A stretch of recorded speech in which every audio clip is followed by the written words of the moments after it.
Que es la primera que concede el excongresista Luis Eladio Pérez, tranquilo, por espacio de 1 hora a la televisión colombiana. A nuestro jefe de redacción, Jefferson Beltrán, en Caracas, y a pocas horas de su regreso a Colombia, cargado de planes. Siempre sentí en tu voz el cariño que tenías para con mi familia. Siempre fuiste deferente. Entrevista que no fue fácil lograr después del compromiso que el doctor Luis Eladio Pérez asumió con nosotros, los periodistas de la noche. Hubo intereses muy claros y de personas en Venezuela que se opusieron a que tuviéramos contacto personal y a solas con él. Por eso le agradecemos que nos haya concedido este tiempo, doctor Pérez, inusual, a la 1:30 de la mañana. Y gracias a que el mismo parlamentario convenció a la seguridad, pudimos ingresar al piso 18, el de los liberados. Gracias, doctor Pérez, porque usted sigue entregando muestras de entereza pese a su gran dolor por el secuestro. De una manera tranquila, pausada, el recién liberado parlamentario relató paso a paso su cautiverio en las más dolorosas y angustiosas circunstancias en la selva, amarrado a un árbol, compartiendo oraciones, incertidumbre y tristeza con su principal escudera, Ingrid Betancourt, con quien compartió casi 4 de los casi 7 años que estuvo apartado de su familia. Estos fueron los más impactantes momentos cuando narra cómo fue planeado y ejecutado ese intento de fuga el 20 de julio de 2005 con Ingrid Betancourt. Luis Eladio, muy buenas noches. Buenas noches, Jefferson. Me complace muchísimo saludarlo. Un gusto después de tanto tiempo de estarlo esperando y de haber pedido tantas veces por su libertad, tenerlo aquí en la noche de RCN. Pues para mí es el gusto poder compartir hoy, ya en libertad, esta primera entrevista para la televisión colombiana y fundamentalmente en el programa de la noche, que fue siempre tan deferente con mi familia y en general con el tema del secuestro, y ayudó en mucho a sensibilizar a la opinión pública colombiana. Luis Eladio, pues habrá muchas preguntas que tenemos pues para hacerle, pero digamos que una de las más básicas es ¿qué hizo en el momento en el que usted es libre, en el momento en el que tiene el primer hálito de libertad, el primer respiro de libertad? ¿Qué fue lo primero que hizo? ¿Qué esperaba? ¿Tenía un antojo, tenía un gusto, esperaba hacer algo? ¿Cómo había pensado ese momento? Hay tantas noches que soñaba uno con ese momento, que cuando llegó no me acordé de nada de lo que había pensado. Soñé con comidas, con el encuentro, con los abrazos, con los besos. Yo hoy en día, en este momento, no me acuerdo qué fue lo que hice. Lo único cierto es que, como decía el poeta Tagore en su poesía Pájaros Perdidos, sufrí, desesperé, vi la muerte. Qué contento estoy en este mundo tan hermoso. ¿Qué fue lo que más anheló en cautiverio, aparte de la libertad, y que no podía tenerlo allí? El tema de comida de alguna manera influía. Influía porque era una situación que la vivíamos diariamente y pensábamos y soñábamos con una hamburguesa o soñábamos con un arroz chino o con cualquier plato para salirnos de la rutina diaria de la dieta fariana que 365 días al año durante 6 años y 8 meses comiendo casi que lo mismo, yo creo que te pone a pensar en otros platos que de alguna manera son mucho más agradables. 6 años y 8 meses, todo este tiempo, ¿cuáles son los privilegios? La parte, digamos, que no fue tan dura de este secuestro. Un secuestro siempre va a ser entendido como una tragedia, pero digamos, ¿hubo algún momento de alegría en estos 6 años y 8 meses? ¿Hubo en algún momento que usted accedió a algún tipo de privilegio estando privado de la libertad? Ah, no, por el contrario, yo creo que fui de los más castigados en el secuestro. Yo no sé, tenía como que palito para caerle mal a los guerrilleros. Y la verdad que en muchos pasajes de mi secuestro se ensañaron conmigo de una forma que ya rayaba en lo absurdo. ¿Casos, por ejemplo? Ah, no, encadenado 4 años a un árbol o a un compañero, en donde no tenía ninguna posibilidad de movilidad diferente a la que me daba la cadena, o el caminar durante varios meses, o no caminar, estar descalzo sin tener la opción de botas, o estar encerrado en alambres de púa, en campamentos, o tener unas condiciones diferentes en comida por orden del guerrillero comandante de turno, que decía que había que servirle o lo peor o poco a él y obligaba a los señores guerrilleros que nos servían la alimentación de esa manera, solo para ponerte unos ejemplos que todavía no he podido. Luis Eladio, Porque ¿no seguía tuve alguna siempre instrucción? una posición contestataria, yo no podía ser ni claudicante ni rodillón frente a ciertas actitudes de la guerrilla. Protestaba por lo que consideraba que tenía que protestar, por el respeto a la dignidad, que era lo mínimo que podíamos nosotros exigir, a que no se nos diese un trato humillante, que a pesar de que lo sentíamos, pero por lo menos no se nos expresase en una forma permanente, ¿no? Ujú. La mayoría de este tiempo de secuestro, ¿con quién estuvo? Bueno, con Ingrid estuve tal vez 4 años largos, casi 5 años de secuestro con ella.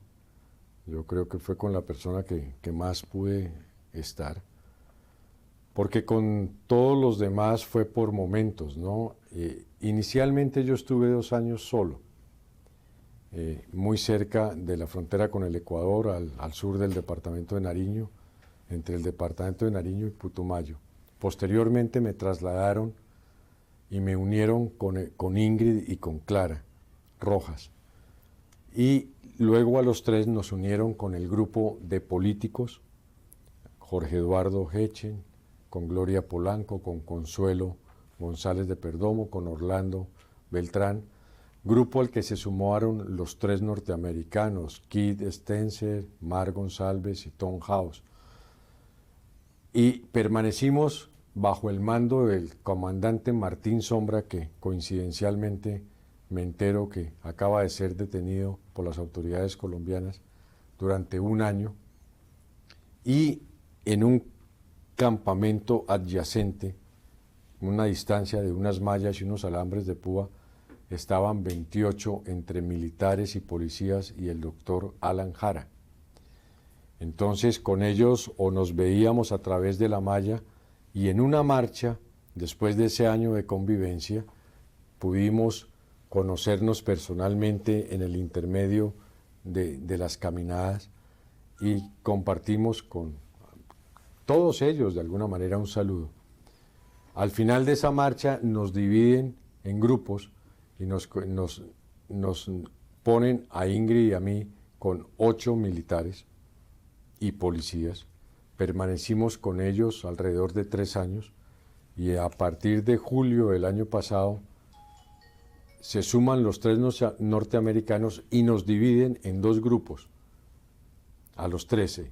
A los 13 no, a los 12, porque en ese momento ya John Fran Pinchado se había escapado y había logrado su libertad.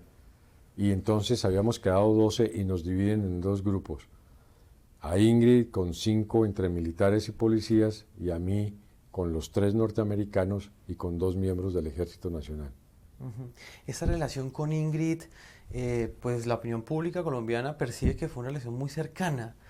Prácticamente ustedes eran como 2 aliados en medio del secuestro. Pero por supuesto, éramos 2 hermanos, 2 compañeros, como ella dice, 2 escuderos que nos ayudábamos y nos cuidábamos el uno al otro, porque muchas veces encontramos un clima de hostilidad, no solamente por la guerrilla, sino por algunos de esos compañeros que tuvimos en esos procesos de integración de grupos en donde permanecíamos por algún tiempo.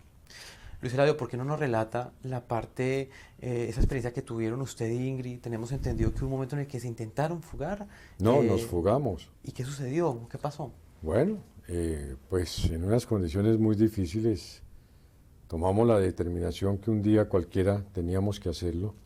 Se precipitó ese día porque si no lo hacíamos, al otro día ya iban a poner alambres de púa, pero por supuesto nos cogió un poco de sorpresa y no teníamos almacenados cierto tipo de alimentos o haber guardado algunas cositas mínimas que nos hubiesen podido permitir una mayor permanencia por fuera. Sin embargo, tomamos la determinación y una noche del 20 de julio del año 2005, a la 1 o 2 de la mañana, no recuerdo exactamente, aprovechando una lluvia, logramos salir del campamento y nos pasamos un rebalse, que es una porción de agua que invade la tierra, y luego pasamos hacia el río y tomamos río abajo pensando en la posibilidad de que este nos conduciría al Brasil, pero fundamentalmente a la libertad. Y empezamos a nadar durante 2 o 2 horas y media, pero la hipotermia empezábamos a sentir ya demasiado frío, obligó a salirnos.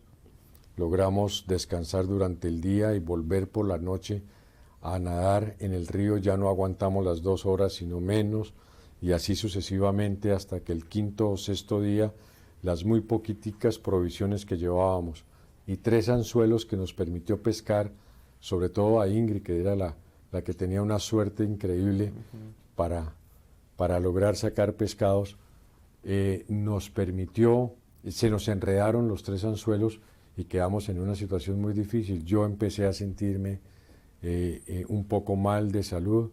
Ingrid se preocupó por mi cuadro diabético, con toda la razón.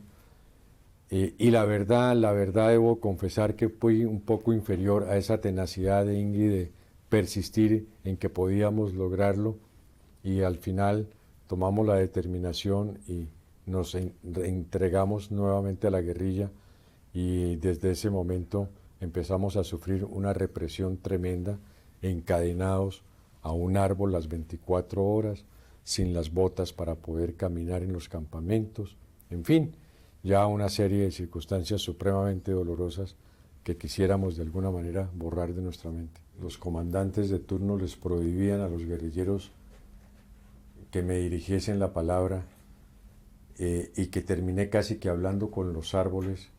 Tuve momentos de desespero y de pensar en tomar una determinación, de esas determinaciones difíciles de tomar.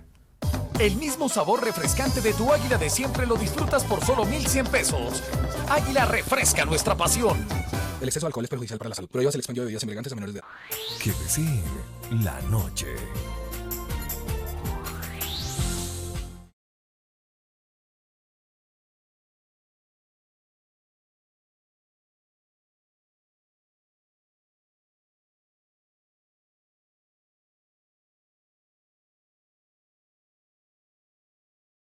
La noche. Y seguimos en esta entrevista que concedió a la 1:30 de la mañana Luis Eladio Pérez al periodista de la noche Jefferson Beltrán en el piso 18 del Hotel Meliá. Nos cuenta sobre el cinturón que Ingrid tejió y que le trae a sus hijos. Describe las caras tristes y lánguidas de quienes les decían adiós mientras los elegidos iniciaban el camino a la libertad. Las cartas de los estadounidenses que le quitaron las FARC, pero la advertencia de que tiene el mensaje clarito en su cabeza, y la audiencia que le pedirá al presidente de Estados Unidos, George Bush. El sentimiento de abandono de los norteamericanos y el olvido en el que no quieren caer, el susto porque creyó que los helicópteros de la Cruz Roja se iban a perder. ¿Por qué no hablaron por teléfono con el presidente Chávez? Y la nietita. Aquí está. Momentos difíciles, por ejemplo, cuando nos enteramos de la muerte de los 11 compañeros diputados, cuando me enteré solo allá de la muerte de Guillermo Gaviria, del exministro Echeverri, de los militares que lo acompañaban. La muerte de Consuelo Araujo también me impactó mucho. Y obviamente ya en los últimos días la actitud del presidente Uribe en relación al presidente Chávez y la ruptura de la presencia del presidente Chávez en el eventual intermediación para lograr con las FARC llegar a un acuerdo humanitario. Ese fue un golpe supremamente duro para todos, porque era la única luz de esperanza que realmente veíamos en ese momento y que de hecho se ha plasmado no solamente con la libertad nuestra, sino con la de Clara, Consuelo, lo que ha permitido a 6 colombianos volver a reintegrarse al seno de la sociedad colombiana. ¿Cómo define usted o cómo califica usted la posición que ha tomado el gobierno, específicamente, bueno, el presidente Álvaro Uribe Vélez, que es el que, digamos, está circunscrito al periodo en el cual usted estuvo secuestrado? ¿Cómo califica usted la posición que ha tomado el Estado frente al tema del secuestro en Colombia? ¿La entiende de alguna manera? No, no la he podido comprender y he hecho un inmenso esfuerzo por entenderla, porque lo que me preocupa es que para unos temas se juega con una doble moral. La guerrilla de las FARC pueden aparecer como con un estatus político cuando se trata de liberar al señor Granda o a un grupo de guerrilleros bajo los delitos de sedición, rebelión y asonada, considerados por nuestra Constitución como delitos políticos, y para otros efectos la guerrilla es un grupo terrorista. Esa indefinición, esa doble moral para definir cuál es la verdadera postura de las FARC frente al gobierno colombiano es la que no ha permitido desentrabar el tema del acuerdo humanitario, independientemente del inamovible de un sitio de encuentro como Florida o Pradera, que se puede superar bajo otra óptica y bajo otra visión. Personalmente, para ello traigo una propuesta que en su momento formularé al presidente Uribe y de igual manera al presidente Sarkozy, y posteriormente consultarla con el presidente Chávez, que podría desentrabar ese inamovible.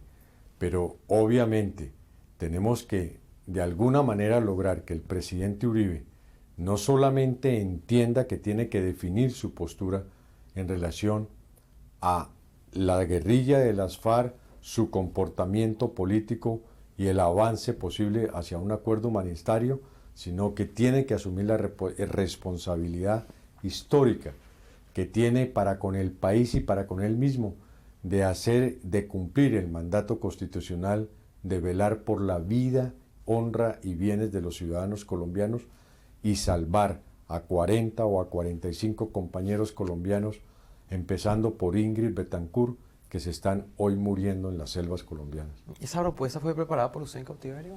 Surge de las experiencias de los últimos días de cautiverio y sobre todo que concuerda con los últimos movimientos políticos que se han venido presentando tanto en Colombia como en Venezuela, y la actitud y las posturas últimas asumidas por Francia. De manera que me parece que puede encajar en este momento en que se está o que se tiene tantas dudas sobre la posibilidad de desenvolver el tema del acuerdo humanitario, y cuando se habla a través de comunicados emitidos por las FARC en las últimas horas de que no habrán más liberaciones unilaterales por parte de ellos. ¿Usted cree que el despeje es un inamovible total?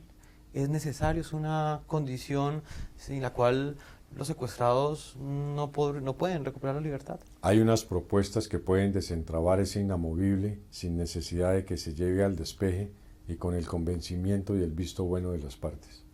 Luis Eladio, con respecto a la posición, bueno, ya hablamos frente al gobierno. En ese momento, ya en su condición de liberado, ¿qué puede decir usted de las FARC? ¿Las FARC son un grupo terrorista? Yo creo que las FARC son una organización política y militar que comete actos terroristas. Y desde ese punto de vista, ¿cómo la ve en ese momento, en esa coyuntura política actual del país? ¿Podríamos pensar que las FARC le están jugando una propuesta de paz en el corto plazo, con esas liberaciones unilaterales, con las últimas declaraciones que ha dado el mismo Raúl Reyes? ¿Podríamos pensar en ese escenario a corto plazo, pero naciendo esta idea desde las FARC? Yo creo que las FARC han entendido que el momento histórico en que están viviendo y han comprendido el rechazo de la comunidad internacional a esas prácticas terroristas que tienen que superarlas, empezando por el tema del secuestro, que es evidente que ya tuvo su repercusión mundial, que ella le ha generado un desgaste político muy fuerte a las FARC. Militarmente hablando, las FARC son las únicas que sabrán si el tema de la seguridad democrática expuesto por el gobierno nacional las ha golpeado o no, si los operativos militares a través del Plan Patriota y otros planes han tenido la efectividad que pretendemos todos o que se pretenden por parte de las fuerzas militares, y si ellas han afectado el devenir militar de las FARC. Y si eso es así, las FARC tendrán que comprender que ha llegado el momento de pensar de una vez por todas de que tiene que avanzarse hacia un proceso de paz a través del diálogo y la concertación, porque indiscutiblemente no se logrará la paz en Colombia en la medida en que mantengamos el criterio de que el fin justifica los medios y cuando sigamos pensando sin comprender que los medios que se utilicen son los que al final condicionan los fines y como vamos, esos fines no jamás podrán ser la paz que es lo que todos los colombianos anhelamos. ¿Sabía usted que Fab es el único detergente recomendado por la Corporación Algodón de Colombia? Fab deja los blancos más blancos y los colores más brillantes. Fab, no hay nada mejor. Que deseen la noche.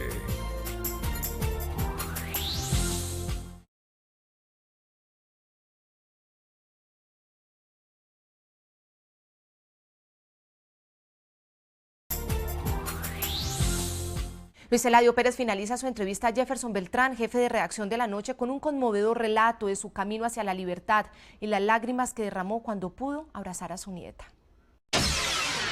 ¿Qué recuerda esa despedida, de cuando se despide del primer grupo? ¿Qué le decían en ese momento? Tengo entendido estaba con Ingrid Betancourt, del primer grupo del que es desplazado para ser liberado. ¿Qué le dicen ellos? ¿Se quedan ellos en cautiverio? ¿Usted regresa a la libertad? No, yo pude verme con Ingrid un par de minutos, 4 o 5 minutos, alcanzamos a despedirnos con una tristeza inmensa. Ella quedaba en unas condiciones o quedó muy, muy complicadas físicas y anímicamente. En fin, 2, 3 palabras para manifestárselo a su señora madre, a la demás familia. Se quita el cinturón que ella había tejido durante mucho tiempo y que usaba en forma permanente para que yo pudiese traérselo a su hija, a Melanie, y algunas cositas para su hijo, para la mamá, pero fue muy rápido, muy triste, una despedida supremamente triste, y bueno, con los compañeros ya de igual manera, ellos alegres porque yo me venía, pero yo en el fondo miraba la tristeza que ellos quedaban allá en la selva, y eso me generó y me sigue generando unos sentimientos encontrados. Siento la felicidad de haberme reencontrado con mi familia, de haber vuelto a vivir, pero siento ese inmenso pesar que ellos quedaron pudriéndose en las selvas colombianas. ¿Cómo recibieron los 3 norteamericanos la condena de Simón Trinidad en los Estados Unidos? Un golpe muy fuerte porque siempre se pensó que había una posibilidad de negociación. La Fiscalía de los Estados Unidos manifestó esas posibilidades o las dejaba entrever por el aplazamiento, creo que en 2 o 3 oportunidades, al pronunciamiento de la condena a Simón Trinidad.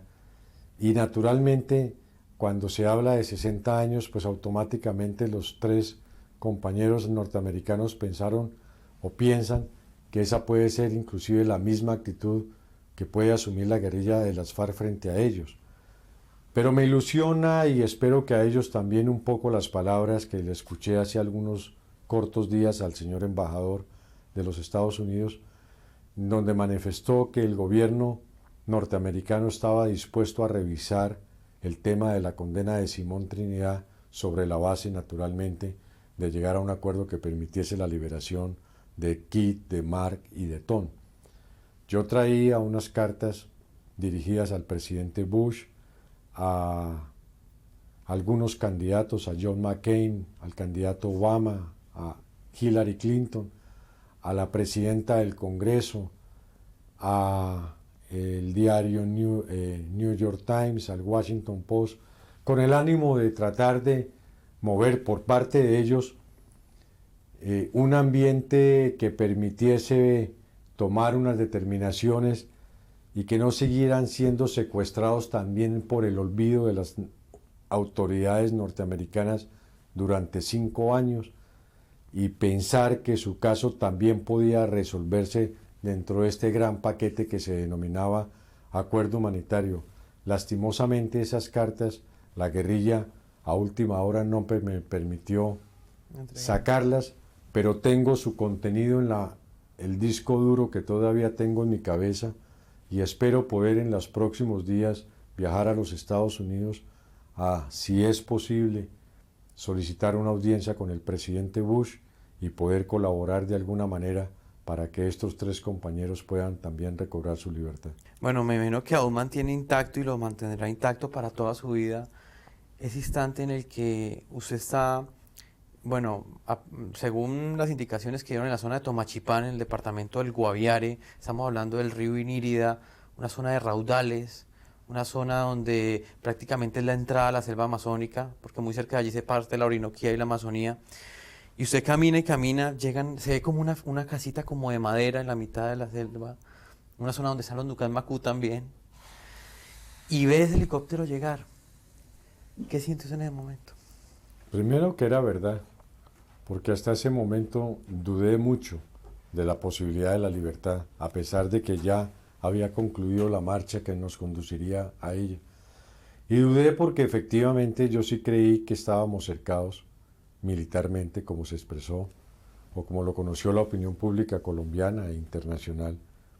No habían bombardeos en la región, como se manifestó, pero sí pensé que estábamos cercados, sí entendíamos que había una presencia militar muy fuerte en el área, y en un momento dado llegué a creer que las FARC pudiesen tomar la determinación de suspender el operativo de liberación e introducirnos nuevamente a las selvas. Y claro, esas últimas horas fueron de mucha angustia porque cualquier movimiento que nosotros veíamos de la guerrilla era como que pensando de que las cosas se habían dañado y que retornábamos a los campamentos. Y por supuesto, cuando vimos los helicópteros, comprendí de que sí era verdad y que íbamos para la libertad. Pero con una angustia tremenda porque los helicópteros no lograban aterrizar y en un momento dado pensamos que se estaban retirando. Pensamos que de pronto no habían entendido las coordenadas o habían fallado en algo las coordenadas y el desespero nuestro era tremendo. Y yo no sé si captaron la televisión, las imágenes, cuando nosotros en forma desesperada le tratábamos de hacer las señales a los helicópteros para que no se fueran y entendieran que ahí era donde estábamos y que tenían que regresar para sacarnos a la libertad. ¿No los veían o qué? Yo no sé, no mirábamos porque entre otras cosas el polvo que levantaba los helicópteros impedía en ese momento mirar, pero nuestra angustia y nuestro desespero era que no se fueran a ir, que tenían que bajar, que tenían que... Ustedes estaban quedando en una zona cercana. En las imágenes que pudimos conocer en televisión vemos que es un terreno que fue podado, inclusive se nota que fue quemado, fue como acondicionado para que ese helicóptero aterrizara allí. ¿Estaban ustedes cerca de allí durante las últimas noches? Las 2 o 3 últimas noches dormimos a unos 10, 15 minutos de esa zona, sí, muy cerquita, así es. Y bueno, y lo primero que ustedes hacen ya en el helicóptero, camino a la libertad, prácticamente vienen camino hacia Venezuela. ¿Tienen algún tipo de comunicación con el presidente Chávez? ¿Alguien los llama? No, el ministro Rodríguez Chacín, que acompañaba y presidía la misión por parte, y era el delegado directo del presidente Chávez, se comunica a través de vía satelital con él. No pudo en ese momento presentarse el diálogo nuestro con el presidente Chávez, simplemente se limita a unas charlas informales con los miembros de la Cruz Roja que también acompañaban la misión. Se produce la entrega formal por parte de los guerrilleros al ministro Chacín de nosotros 4. Descansamos unos minutos, hay unos chequeos médicos iniciales de presión arterial, en fin, de las mínimas, para ver cómo nos encontrábamos. Tal vez departimos unos refrescos, algún sándwich, y se inicia ya la marcha pues hacia territorio venezolano, cerca de 3 horas para llegar a Santo Domingo. En Santo Domingo descendemos de los helicópteros e inmediatamente somos conducidos a un avión que nos trasladó en 1 hora después a la ciudad de Caracas. Y ahí está la nieta. Y ahí está la nieta, y está la vida, estuvo la vida, encontramos nuevamente la vida.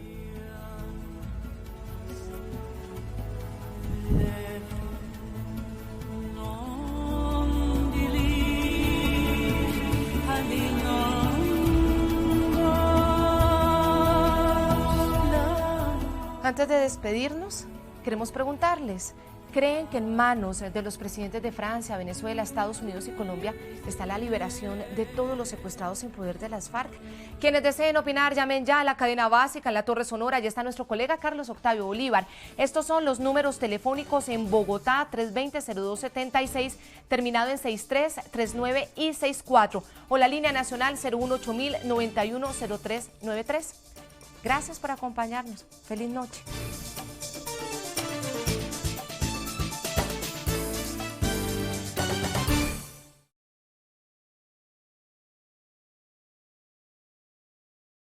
Los liberados. Alan, ¿cómo fue la última noche de secuestro? En este momento, en ese mismo instante, Sigifredo López debe estar en un momento muy parecido en el que usted pues tuvo que vivir hace escasas 38, 40 horas. ¿Cómo es la última noche de secuestro? ¿Qué se piensa? ¿Ansiedad? ¿Qué hay? Sí, le voy a hablar de la penúltima noche, que nosotros llegamos al sitio de la entrega. Y ya vi el potrero, el prado, donde dije, aquí es donde va a aterrizar el helicóptero. Esa noche no dormí. Y sabía que tenía que dormir. Yo dormí bien todos los otros 7 años y medio, pero esa noche no pude dormir. Y yo cerraba los ojos y no podía dormir. No me lo explicaba porque... ¿Se imagina lo que iba a hacer cuando se bajara el helicóptero? ¿Qué iba a todo, decir? hasta qué iba a comer o qué me iba a poner. No encontraba respuesta a nada. Realmente la mente divagaba y divagaba. Pero la última noche, lo que sucedió fue que después de que recogieron en el helicóptero a los 3 policías y al soldado que liberaron, vino el incidente que todos conocemos. ¿Usted se enteró de ese incidente? Hombre, no. Casi me mata, le dije ayer al presidente. Pero no como lo pueden tomar, sino del susto. Porque yo dije, esto se dañó. Cuando él desautoriza la comisión, yo quedé sentado en la hamaca y dije, se dañó, esto no hay nada más. Y yo estaba durmiendo muy cerca al cambuche o a la caleta, como dicen ellos, donde estaba el comandante guerrillero, que era el que tenía el radio prendido, y yo estaba oyéndolo. Y me dijo, ¿sí o yo no? Como que nos va a tocar devolvernos. Cuando pasa eso, yo digo, no, terrible. Y al día siguiente me dice, empaque, va otra vez para donde estaba. Nosotros, si no esa piedad, no los entregamos. Empaqué. Y le dije, Piedad va a hablar ahora, ¿por qué no esperamos? Me dijo, llegamos más tarde, pero si quiere. Y fue cuando vino un comunicado de presidencia donde volvían a restituir a Piedad en funciones y desempaqué inmediatamente el equipo. Entonces, la última fue de mucha angustia, no fue de esa alegría. Claro, Alan. Y hablábamos hace unos instantes con Claudia Rugeles de eso, con su esposa. ¿Cómo le tocó a ella sortear hasta, digamos, muchos obstáculos durante todo el tiempo, pero la noche anterior, el obstáculo más grande, ni siquiera pudimos hablar con ella? Y ya a portas, ¿no? Es que uno cuando no tiene algo dice, hombre, yo quisiera tener un buen carro, dice alguien de pronto, ¿no? Pero cuando ya lo tiene ahí y ve que se lo llevan, es muy duro, definitivamente. Fue un momento muy difícil, fue de los momentos más difíciles por la inminencia ya del regreso y que se podía frustrar. Afortunadamente salió todo bien. Pues bien, este fue el cubrimiento del programa La Noche. Estuvimos acompañando a estas 6 familias, acompañando estas 6 liberaciones en la ciudad de Villavicencio y en la ciudad de Cali.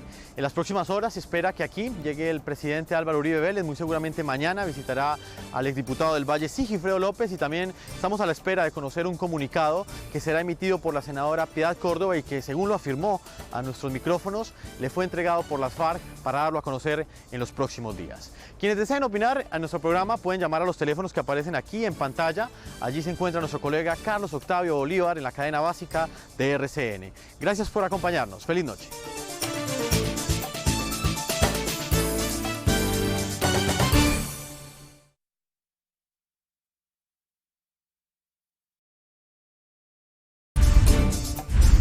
La Noche, bajo la dirección de Claudia Gurizati.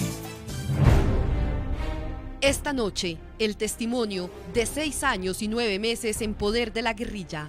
Uno se prepara para lo peor, pero espera lo mejor. Esta noche, el recuento del asesinato de los 11 exdiputados del Valle. Mis compañeros amaban la vida y no merecían que la arrebataran así.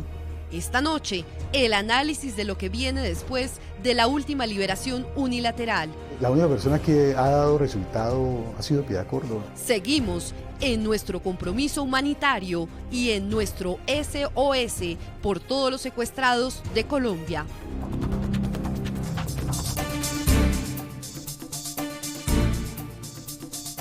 La noche de RCN, bajo la dirección de Claudia Gurizati, enciende las luces para que usted vea bien las noticias. Bienvenidos.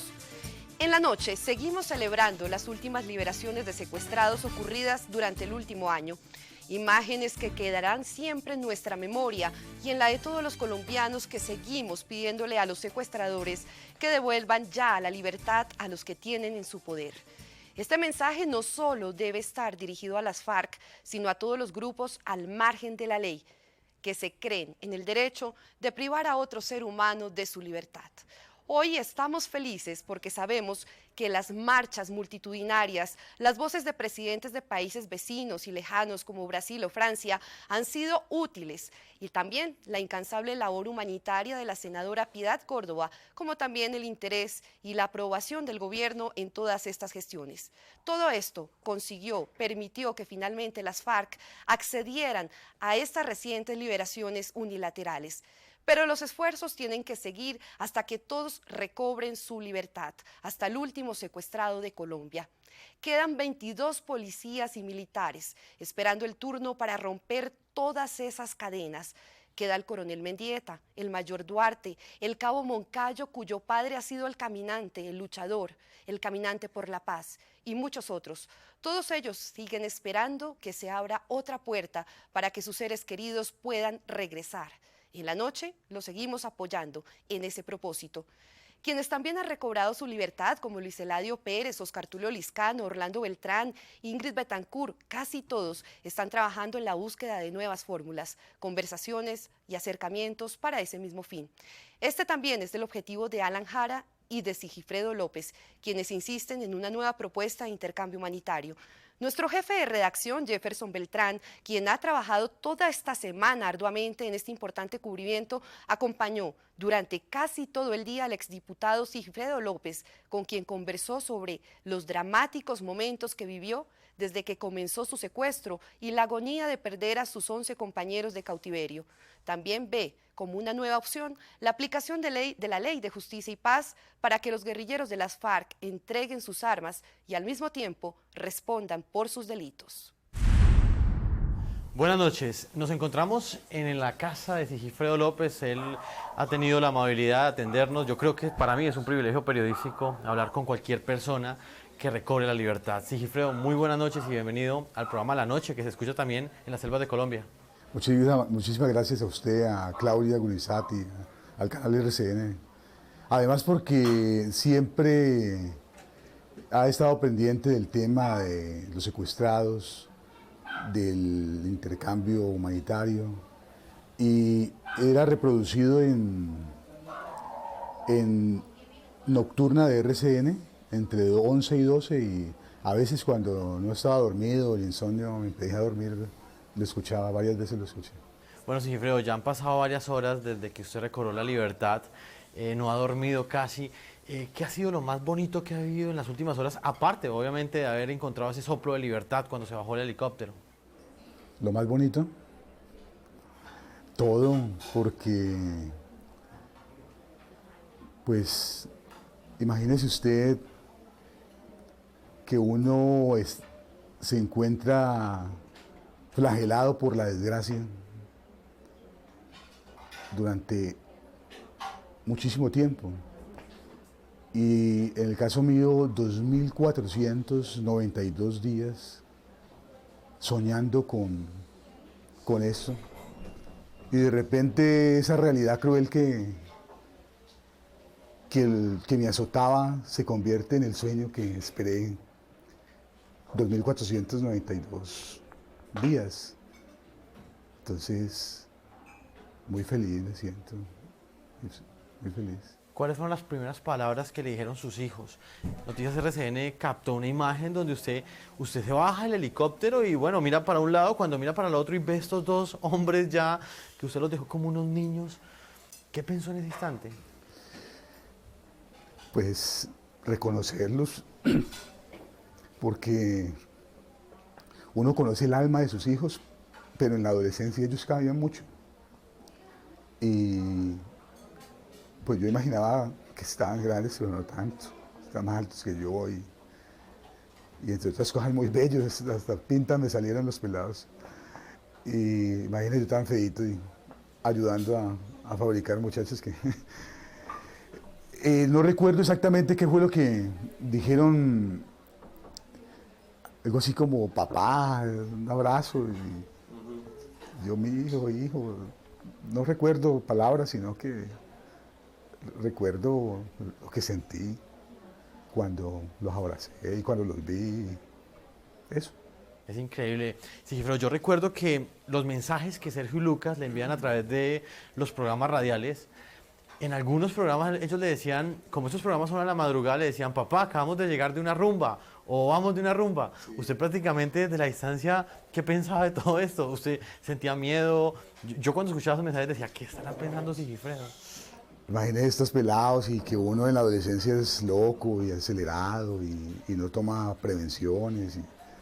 Entonces, pues las preocupaciones de todo papá. Muy tenaz, inclusive en los mensajes yo les decía, cuídense, ¿sí? En todo, les hablaba mucha responsabilidad en sus actos, en el sexo. Mi relación con ellos ha sido muy estrecha, muy estrecha. Y claro, me preocupaba, pero pues me alegraba que gozaran la vida y la disfrutaran responsablemente. Y al fin y al cabo la vida es una experiencia maravillosa y ellos están en una edad preciosa que es la adolescencia y entonces me alegraba y las preocupaciones normales de papá, pero muy feliz de escucharlos y saber que estaban disfrutando la vida y de alguna manera siendo superiores al dolor, ¿no? ¿Existen momentos bellos cuando uno está secuestrado? Uno se prepara para lo peor, pero espera lo mejor. La fuerza arrolladora de la vida es el amor y la esperanza y uno quiere vivir y la vida es una experiencia maravillosa y entonces, como decía César Vallejo, hoy la vida me gusta mucho menos, pero siempre me gusta vivir. Entonces uno siente esa sensación y siempre nos gustábamos vivir y siempre queríamos vivir.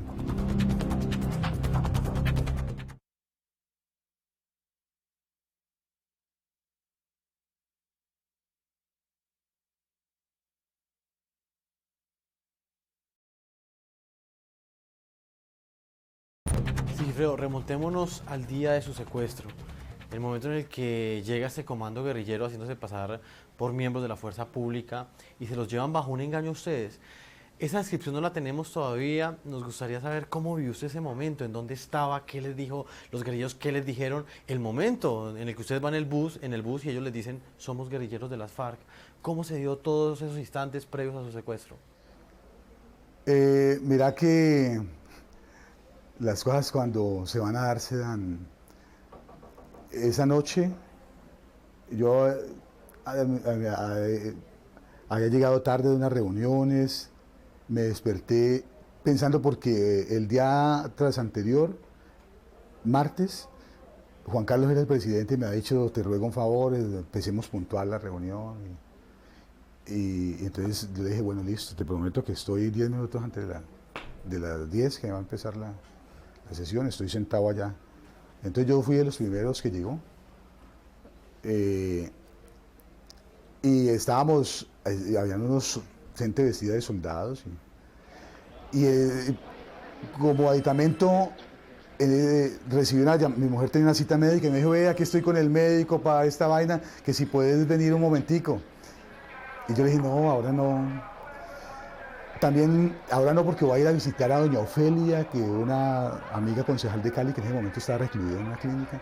Y yo le he dicho, Felita, yo voy a tratar de llegar temprano antes de la sesión Y resulta que, como salí, ya me había cogido la tarde y dije, no, si me voy con Ofelia no le incumplo a Juan Carlos y no llego a tiempo. Entonces, más bien voy a visitar a Ofelia por la tarde. También pasé por un taller donde necesitaba recoger un carro y mejor le digo a este que vaya por el carro. O sea, y también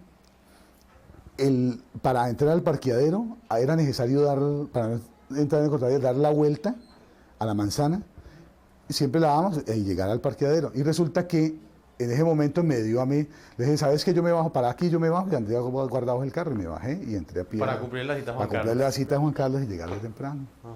Y yo fui, llegué y me senté y estaba revisando los papeles con los temas de la sesión y el orden del día y preparando como la intervención y las cosas. Y había unos soldados allí, gente vestida de soldado, todo normal. Me pareció, en ocasiones había ocurrido así. Pasaron un rato y fueron llegando más compañeros y como que cuando ellos consideraban pues que había un buen número, señores, es que hay una bomba que va a estallar acá, que es necesario salir. Y nos sacaron por detrás de la asamblea en un recorrido, hay un corredor y se sale por una puerta a la calle, ya no recuerdo qué calle es, así es la octava.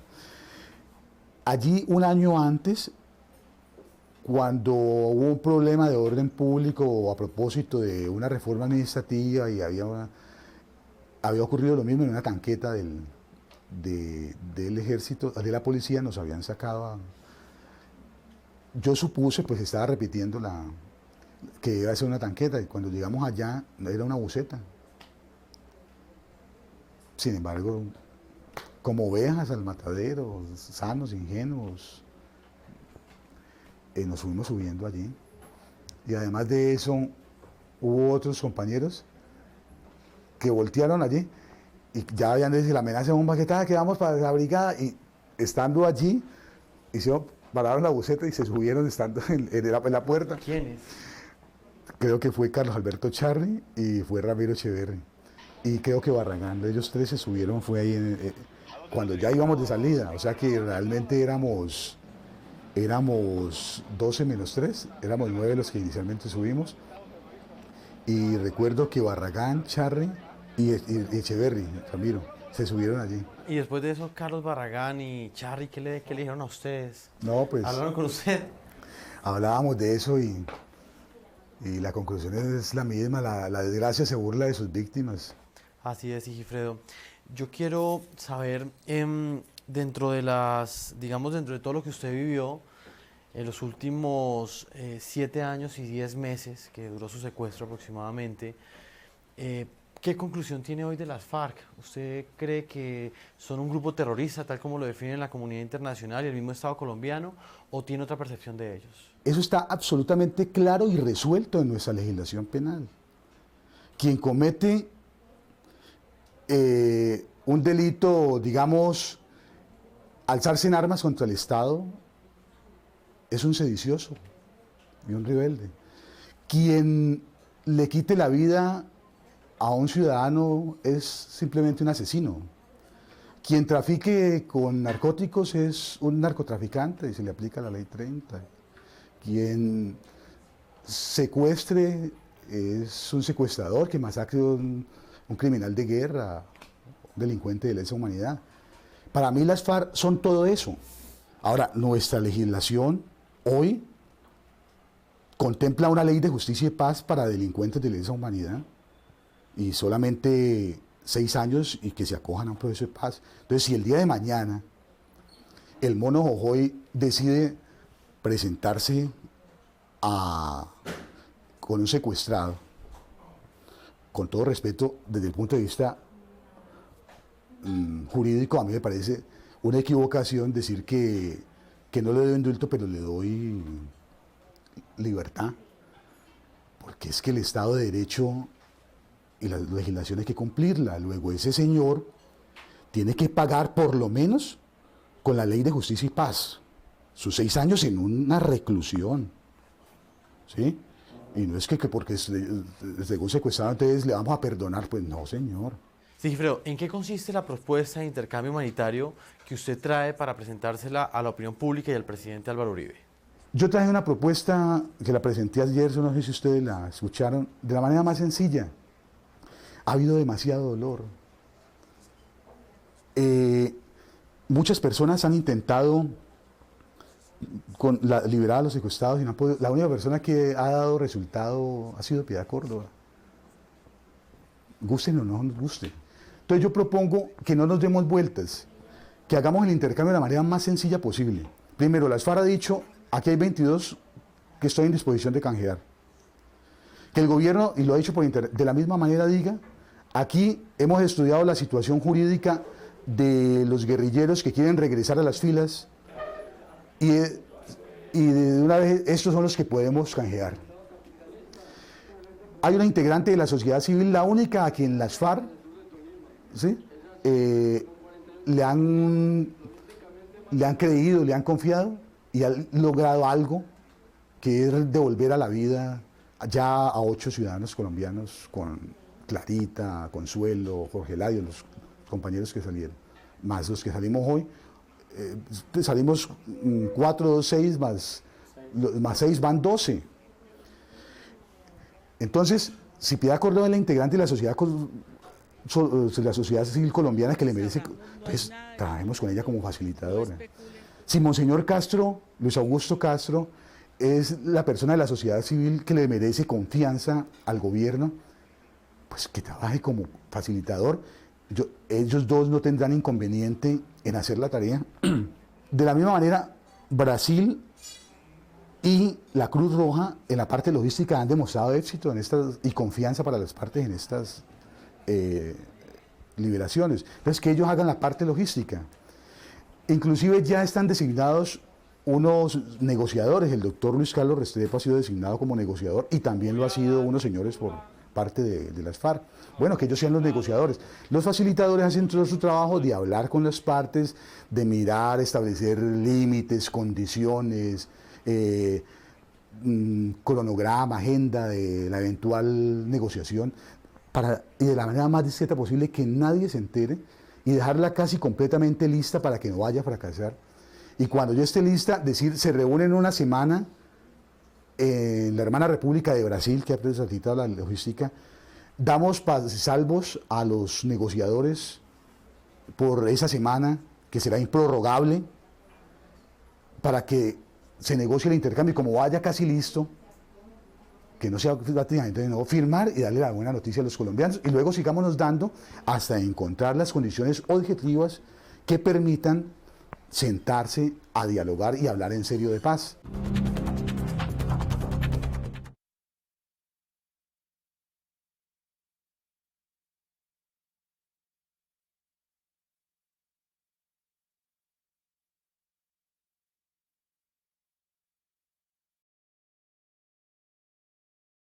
De cada uno de los 11 diputados del Valle que murieron en poder de las FARC. Muchos de ellos tuvieron mensajes todos los fines de semana a través de la radio de sus esposas y de sus hijos.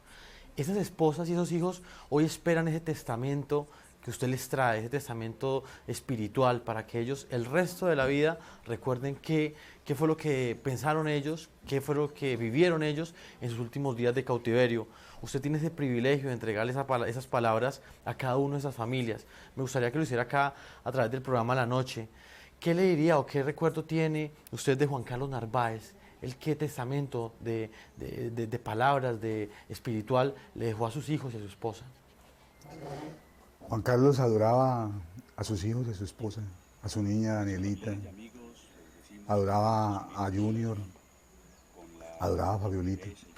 Ellos eran la vida de Juan Carlos. De Jairo Hoyos, ¿qué recuerda?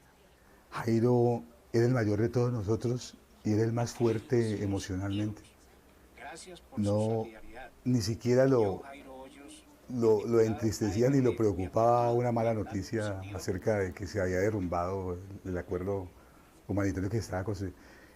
Un hombre Yo creo que nunca he conocido un ser humano más fuerte emocionalmente que Jairo. Alberto Quintero. Alberto era un hombre muy espiritual, muy religioso, adoraba a sus hermanos, un hombre muy querido, muy querido. Edison Pérez. Edison, buen humor, reía, alegría, entusiasmo, buen humor, sabía burlarse de sí mismo y un hombre inteligente, muy inteligente. Héctor Fabio Arizmendi. Héctor Fabio es música, Héctor Fabio era un compositor y había hecho canciones y tenía en el pasado unas canciones muy bellas que han estado en esos listados de premios Blackburn con una orquesta que llamaba La Sensación. La Sensación.